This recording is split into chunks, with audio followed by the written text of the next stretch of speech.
CBSE পরিচালিত মাধ্যমিক পরীক্ষায় পুরো একটি বছর পিছিয়ে গেল দারিদ্র পরিবারের একমাত্র সন্তানের। সংবাদে প্রকাশ শুক্রবার ছিল সিবিএসই পরিচালিত মাধ্যমিকের হিন্দি পরীক্ষা। খোয়াই মহকুমার রামচন্দ্রঘাট বিধানসভার অন্তর্গত লালটিলা এলাকার ডিরোজিও মিশন স্কুলের ছাত্র বাপন দেব জহর অন্যান্য ছাত্রদের মতো নবোদয় বিদ্যালয়ে যান পরীক্ষা দিতে। যদিও সে বাংলা বিভাগের ছাত্র, কিন্তু পরীক্ষা হলে গিয়ে জানতে পারে শুক্রবার হিন্দি বিষয়ক পরীক্ষা। সঙ্গে সঙ্গে সেই ছাত্রটির মাথা ঘুরপাক খেতে থাকে। সঙ্গে সঙ্গে স্কুল থেকে লালটিলা নিজ বাড়িতে চলে এসে পরিবারকে ঘটনাটি জানিয়ে কান্নায় ভেঙে পড়ে সে। আমরা আসলে হিন্দি পরীক্ষা কালকে বেঙ্গলি পরীক্ষা গেছে, তো আমার রুটিনে লিখা দিচ্ছে আজকে মানে হিন্দি কোর্স বি, তো কোর্স আমি তো জানি না, তো আমি তো ভাবছি আজকে হিন্দি আছে, তো হিন্দি লোক বেঙ্গলি সব ঠিক আছে, তো আমি তো ভাবছি আজকে বেঙ্গলি আছে, তো আজকে গেছি গিয়ে আমার বেঙ্গলি না আজকে মানে হিন্দি আছে। তুমি কি ভাবছো মানে হিন্দির লগে বেঙ্গলি পরীক্ষা আছে আজকে? তো তোমার এই এডমিটের ভিতরে কি লেখা আছে? এডমিটের ভিতরে হিন্দি লেখা আছে। আচ্ছা, এডমিটটা কে আনছিল তোমার? আমার বাবা আনছিল, তো বাবা তো খেয়াল করছে না, তো আমিও তো খেয়াল করছি, আমি তো সবকিছু ঠিক থাকবো, তো আজকে গিয়ে দেখি এটা। এখন কি হয়েছে, তুমি পরীক্ষা দিতে পারছো না? না স্যার। তুমি স্কুলে জানাইছো বিষয়টা? আমি তো স্কুলে জানাইছি, তো আমি তো ভাবছি আজকে মানে স্যারেরা মানে ডিউটি আছে, তারপর দূর করে কোন স্কুলের স্টুডেন্ট তুমি? স্কুল। আচ্ছা, একটা বিষয়, এই যে নবোদয় স্কুলে তো তোমরা স্কুলের কোনো প্রতিনিধি আছে, কোনো শিক্ষক আছে না? তাদেরকে জানাইছো ব্যাপারটা? না স্যার, এটা তো জানাতে পারছি না, এরা তো সবাই ক্লাসে গেছে, ডিউটি গেছে, আমি জানাইছি না।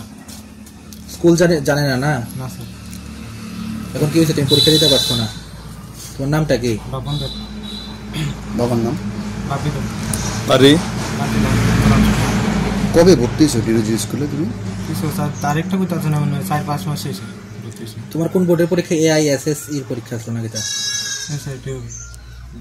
ঘটনাটি জেনে হতদরিদ্র মা বাবা মানসিকভাবে ভেঙে পড়ে। মা বাবার অভিযোগ, 5 মাস পূর্বে পুরো 60,000 টাকার বিনিময়ে খোয়াই জাম্বুরার বনেদি বেসরকারি স্কুল ডিরোজিও মিশন স্কুলে বাপনকে ভর্তি করানো হয় খুব কষ্টে, তাও আবার সুদে টাকায় নেই। বাপনের হিন্দি কোনো বিষয় ছিল না, সে বাংলা নিয়ে স্কুলে পড়াশোনা করে বলে বাপনের মা জানান।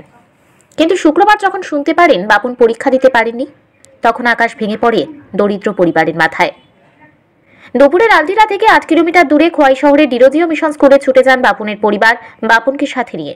কিন্তু স্কুল কর্তৃপক্ষ পুরোপুরি দায় অস্বীকার করে বলে বাপনের রেজিস্ট্রেশন সময়ে হিন্দি সাবজেক্ট নাকি তোলা ছিল, তাদের সামনেই ভেরিফিকেশন হয়েছিল বলে স্কুল কর্তৃপক্ষ দায় এড়িয়ে যায়। কিন্তু হতদরিদ্র পরিবারের আর্তনাদ, 5 মাস আগে মাঝপথে মোটা টাকার বিনিময়ে কেন স্কুল কর্তৃপক্ষ তার ছেলেকে ভর্তি করালো, এর কোনো সদুত্তর দিতে পারেনি স্কুল কর্তৃপক্ষ।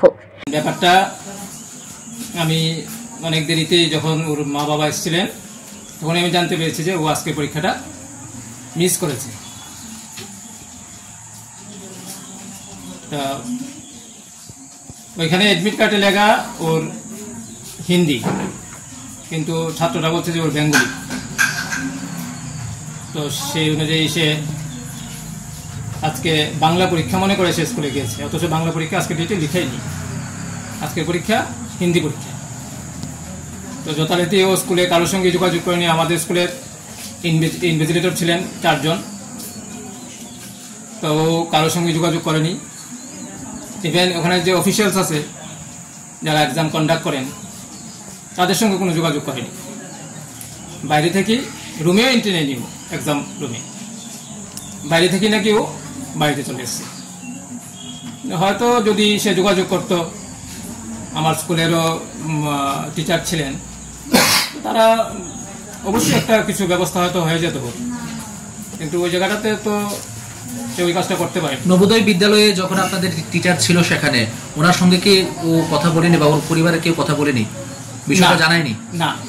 বা ওখান থেকে জেএনবি থেকে কি কেউ বলেনি যে আপনাদের স্কুল কর্তৃপক্ষ যারা ছিলেন সেখানে যেরকম একটা স্টুডেন্ট পরীক্ষা দিতে পারলো না, এই বিষয়টিকে জানানো হয়নি?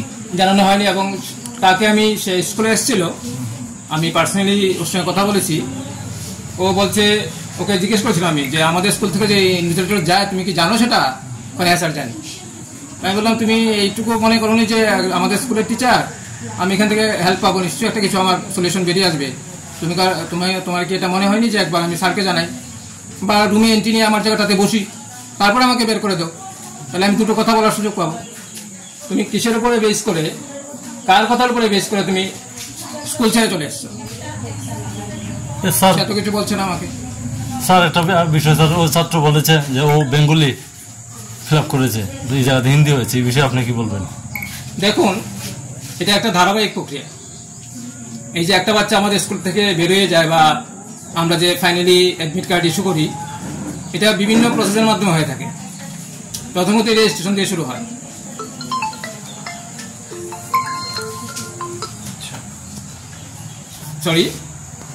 প্রথমে রেজিস্ট্রেশন দিয়ে শুরু হয়। এখানে রেজিস্ট্রেশনের সময় আমরা প্যারেন্টসকে ডাকাই, স্টুডেন্ট থাকে, এখানে একটা ভেরিফিকেশন হয়।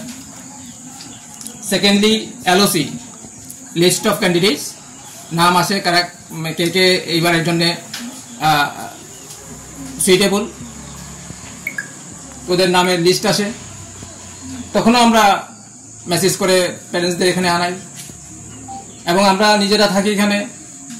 আমরা বারবারই একটা কথাই বলি, আপনারা ভালো করে চেক করুন, spelling mistakes, date of birth, subjects, এগুলি ভালো করে আপনারা চেক করে নেবেন। কারণ একবার যদি একটা মিস্টেক আসে, এটা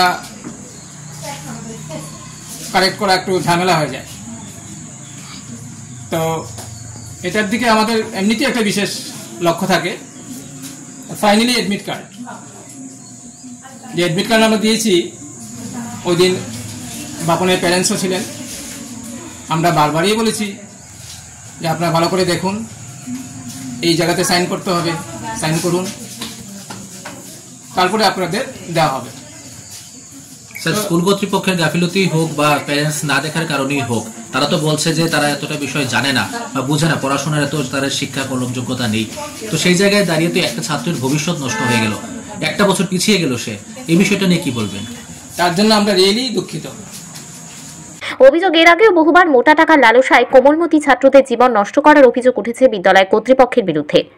গোটা ঘটনায় স্তম্ভিত শিক্ষানুরাগী মহল। আজকে আমার ছেলের পরীক্ষা গেছে, জায়গার মধ্যে বাংলা পরীক্ষা হওয়ার কথা, এখানে হয়েছে হিন্দি পরীক্ষা। তো 1 মিনিট আমি আনছি ঠিকই, 1 মিনিটের আমি লক্ষ্য করতে পারছি না, প্লাস আমি বুঝি না জিনিসটি, আমি ছেলেরা দিচ্ছি না জিনিসটি, গুণগুণ জিনিস দিকে আমি আর সামনে রাখছি। পরীক্ষার দিন শুধু আমি বাইর করেছি, এও লক্ষ্য টক্ষ্য করছে না, মানে টিচাররা কী করতো আমি জানি না। এখন আপনি কি চান এই বিষয়ে? এই বিষয়ে আমার তো ছেলে একটা বছর পিছিয়ে দেবো, একটা ওখানে যেমনি ইয়ে করার দরকার। আমার ছেলে আজকে পরীক্ষা দিতে গিয়ে সেটা পরীক্ষা দিতে পারছে না। আমি খুব কষ্ট করে সেটা টাকা দিচ্ছি, স্কুলের ভিতরে 50 থেকে 60,000 টাকা দিচ্ছি, আমার কোনো কিচ্ছু হয়েছে না। আমার ফুলের জীবনটা আজকে নষ্ট হয়ে গেছে। আমি আজকে পরীক্ষার দিকে ঘুরাই দিচ্ছি, ফুলা পরীক্ষা দিতে পারছে না, বাংলা লিয়ে পড়ছে সবসময়, আর অনেক হিন্দি লিখে দিয়ে দিচ্ছে। আমরা তো কেউ হইলে আমার জানি না স্যার, এখন আমি কি করবো, আমার ফুলের জীবনটা নষ্ট হয়ে গেছে।